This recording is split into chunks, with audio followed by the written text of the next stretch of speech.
Hey friends, it's Cookie Brothers with FCF International, and I'm so glad to be with you today. In these next few minutes together, I love to open the Word and share encouragement that strengthens us as ministry leaders and as children of God. Last time we were together, we looked at the Old Testament word mantle. And we saw that while it often meant a cloak, it also symbolized the Spirit of God resting on prophets like Elijah and Elisha.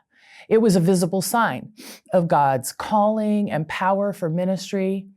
But what about the New Testament? And this is where things really shift.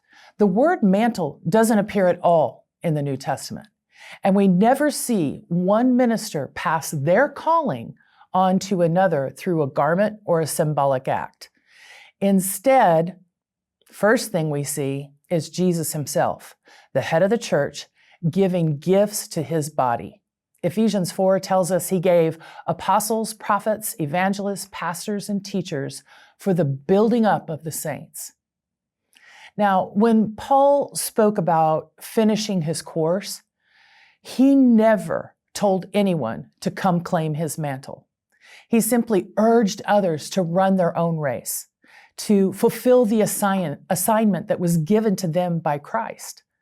So now let's look at how he encouraged Timothy.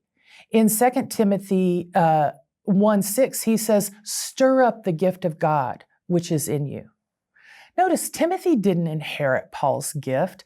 The calling and the grace were already in him by the Spirit of God. Paul's role was simply to remind him and encourage him to fan it into flame. You guys, this is so important for us today. Under the Old Covenant, the Spirit of God rested on a few individuals for specific or special service. But under the New Covenant, every believer has the Holy Spirit living within. Every minister receives their assignment directly from Jesus, not from another person's mantle. So yes, we honor our spiritual fathers and mothers, and we imitate their life of faith as they follow Christ. But we don't need to be distracted and chase after someone else's mantle. The Spirit of God has already equipped you for your calling. You don't need the comfort of something that seems familiar. You need the faith to respond to God's call. Friends, this is why, as the FCF family, we emphasize that no one should do ministry alone. Each of us has a gift, a grace, a calling that comes from Christ himself. And when we walk faithfully in it, the whole body is built up in love. So let me encourage you today, don't compare, don't compete, don't chase after what belongs to someone else, but stir up the gift of God within you. Run your race, fulfill your calling, and know that you're not doing it alone because we're in this together.